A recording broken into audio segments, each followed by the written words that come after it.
Hit it, Brad! Oh, yeah!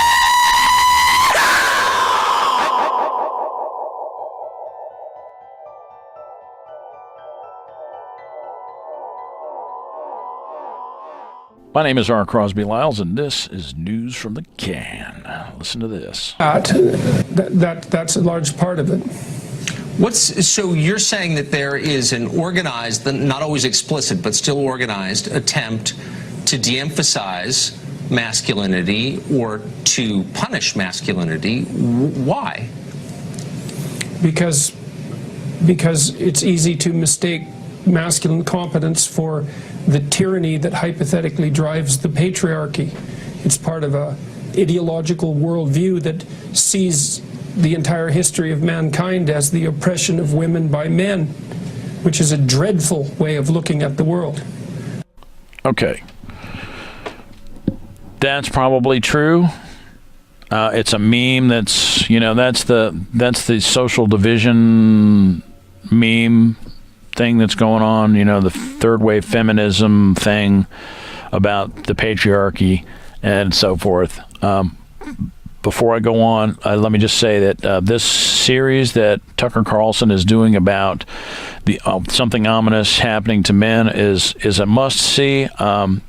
Some people won't watch Tucker Carlson because he's a conservative, but it just so happens that Tucker Carlson is pretty good about not delving into too much stupid stuff. This series that he's doing about something ominous happening to American men is a must-see because it really is a big deal.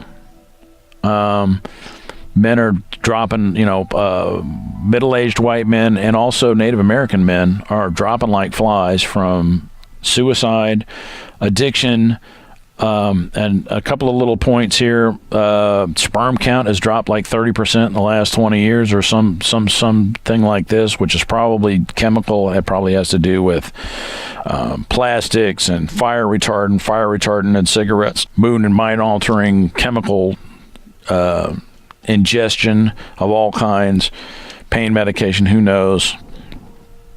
But to answer his question, he said, "Well, it seems like an organized attack. What's moving this?" And of course, Jordan Peterson is saying that he's making it sound like, it's the third wave feminists. Wrong. Where is this coming from? It's coming from corporate policy. It's coming from the 60s. So this is what happened. In the 60s, we had civil disobedience coming from college campuses.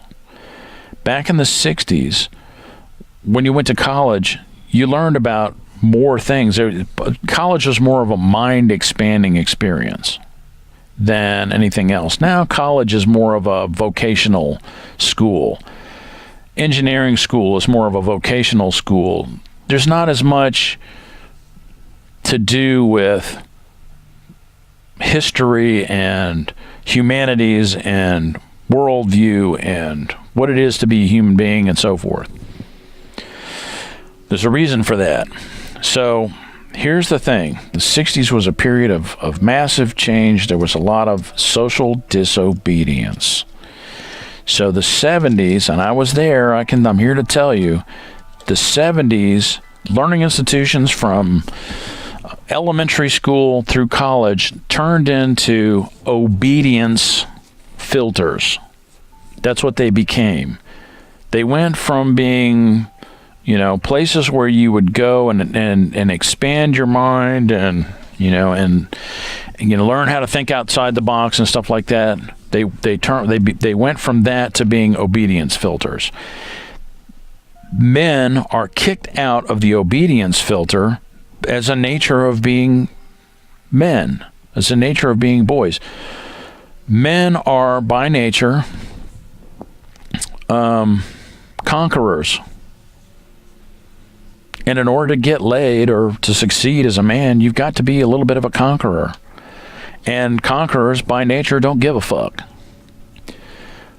Which doesn't really actually help corporate profits. It doesn't help corporate profits when some maverick dude steals your intellectual property and goes out and sells it himself, and I'll just as a typical example, having worked in worked in the construction industry, something that you would see, and this is something that I've actually been at safety meetings and heard, the companies that have a safety meeting every week, and they will come out and they will talk about, okay, well, if you have to come in and do some work on some drywall or whatever, don't just tear somebody else's work out and apart to do your thing. You know what I mean? Try to work around it. If something needs to be moved, then have the other contractor come in and move it, and blah, blah, blah. And they will tell you, and this competitive, they will talk specifically about competition and competitiveness, which Jordan Peterson goes on to talk about it. We talked about it actually previously here. So the first thing that happened was in the 60s and 70s was that the corporate power structure, they had to find a way to filter out the disobedient. And that's what they did. And that's why so many men were kicked out of the higher learning machine and became grass cutters and drywall hangers and electricians and stuff like that, and ended up making way less money than their female counterparts did who went to college, because women by far and away are much more cooperative than men. That's why corporations, they want women working in their offices, because what they want is, when you go to work for somebody, what they want is they want obedience. Stop. Don't get it twisted.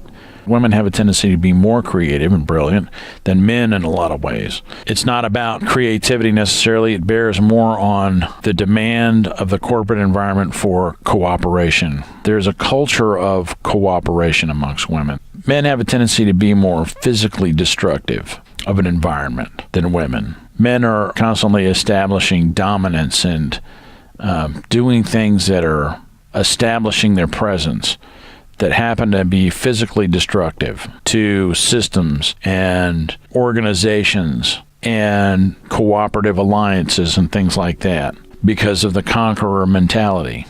Whereas it just so happens that women have a tendency to be more cooperative. So that's what we're really talking about here. We're not really talking about a case of creativity. It's more about cooperation. Enough said. Back to the show. People who think outside the box and all that kind of stuff, that's bullshit. They'll tell you that, we want people who think outside the box and blah, blah, blah. Bullshit. They want people who are obedient. And if you're old enough, you might have heard somebody actually say, hey, I don't need you to think. I don't pay you to think. Being a genius, and nobody wants to hire a fucking genius, because geniuses are a pain in the fucking ass. They end up getting in the way. They end up stealing your intellectual property.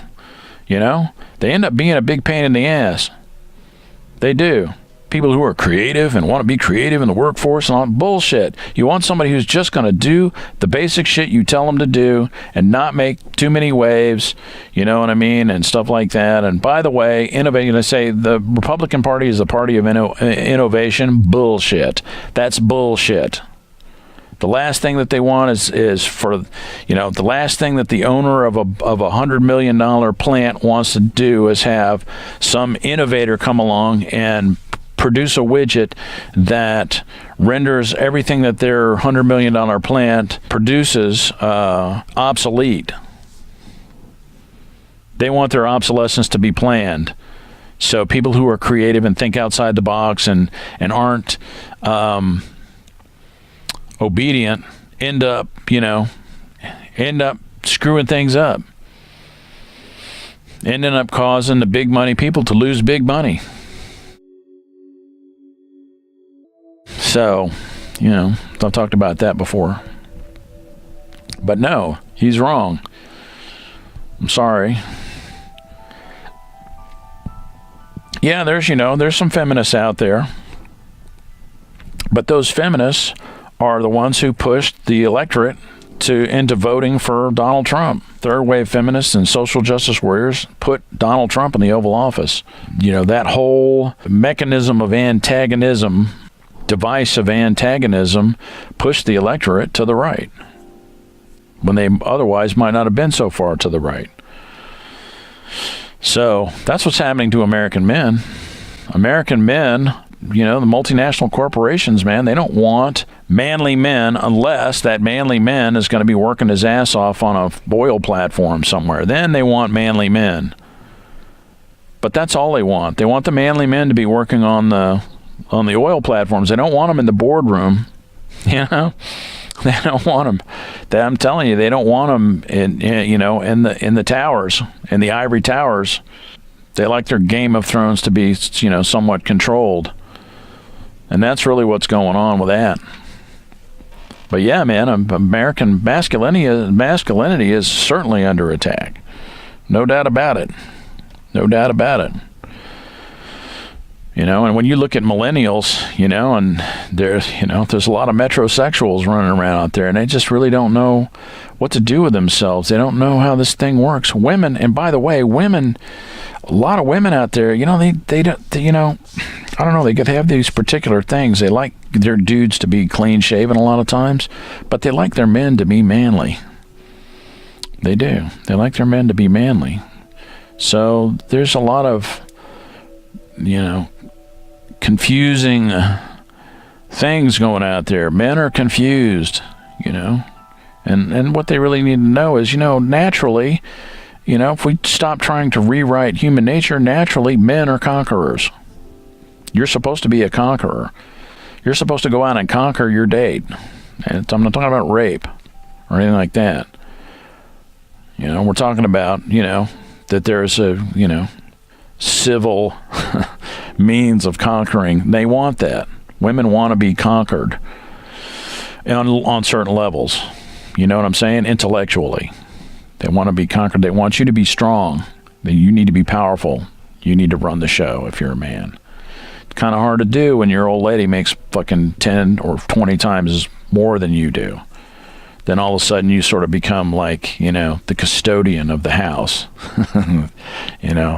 The man mom, Mr. Mom and shit like that. Embracing your inner, inner female and all that kind of crap. So, yeah, no, that's a corporate artifact. The war on men, on manliness, for sure. No doubt about it.